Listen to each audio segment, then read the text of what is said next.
Pasal 24 Undang-Undang Pajak Penghasilan mengatur tentang perhitungan besarnya pajak atas penghasilan yang dibayar atau terutang di luar negeri yang dapat dikreditkan terhadap pajak penghasilan yang terutang atas seluruh penghasilan wajib pajak dalam negeri. Dari penjelasan tersebut, maka pengkreditan pajak luar negeri digabungkan dengan penghasilan dari dalam negeri. Penggabungan penghasilan dilakukan sebagai berikut. Yang pertama, penggabungan penghasilan dari usaha dilakukan dalam tahun pajak diperolehnya penghasilan tersebut.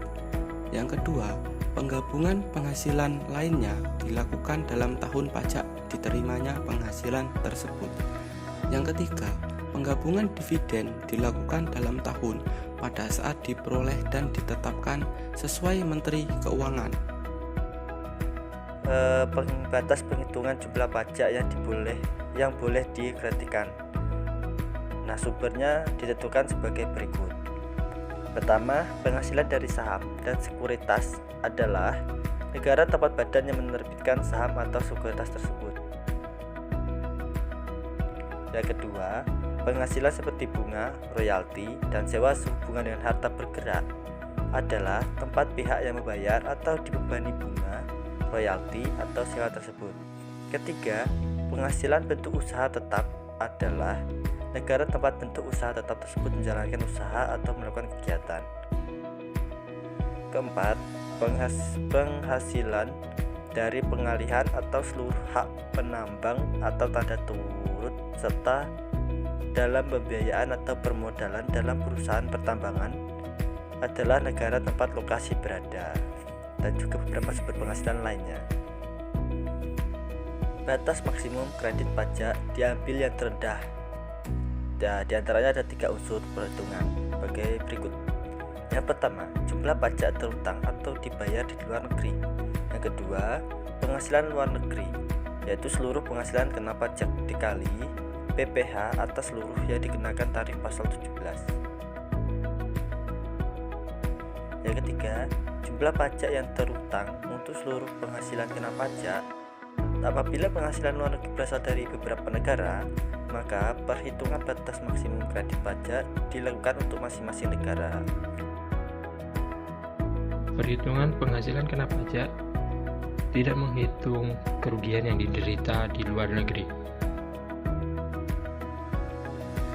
Apabila terjadi perubahan besarnya penghasilan yang berasal dari luar negeri, wajib pajak harus melakukan pembetulan SPT tahunan untuk tahun pajak bersangkutan dengan melampirkan dokumen perubahan tersebut. Apabila karena pembetulan tersebut menyebabkan pajak penghasilan kurang dibayar, maka atas kekurangan tersebut tidak dikenakan sanksi bunga.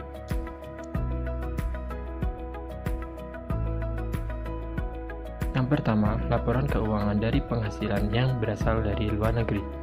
Yang kedua, fotokopi surat pemberitahuan pajak yang disampaikan di luar negeri. Yang ketiga, dokumen pembayaran di luar negeri. Penyampaian permohonan kredit pajak yang terutang atau dibayar di luar negeri tersebut dilakukan bersamaan penyampaian SPT tahunan PPh. Berikut perhitungan apabila penghasilan luar negeri berasal dari beberapa negara. PT Diaswati memperoleh penghasilan sebagai berikut. Yang pertama, di negara A memperoleh penghasilan 2 miliar dari tarif pajak 35%. Yang kedua, di negara B memperoleh penghasilan 1 miliar dari tarif pajak 20%. Yang ketiga, penghasilan usaha di Indonesia sebesar 5 miliar. Perhitungan kredit pajaknya. Yang pertama, penghasilan luar negeri. Jumlah penghasilan luar negeri sebanyak 3 miliar. Yang kedua, penghasilan dalam negeri sebanyak 5 miliar. Yang ketiga, jumlah penghasilan neto atau penghasilan kena pajak adalah 3 miliar ditambah 5 miliar sama dengan 8 miliar. PPh terutang menurut pasal 17 sama dengan 8 miliar dikali 28% sama dengan 2 miliar 240 juta. Yang kelima, batas maksimum kredit pajak untuk masing-masing negara adalah untuk negara A sebesar 2 miliar dibagi 8 miliar kali 2 miliar 240 juta sama dengan 560 juta. Untuk negara B sama dengan 1 miliar dibagi 8 miliar dikali 2 miliar 240 juta sama dengan 200 juta. Jadi, jumlah kredit pajak luar negeri adalah 560 juta ditambah 200 juta sama dengan 760 juta.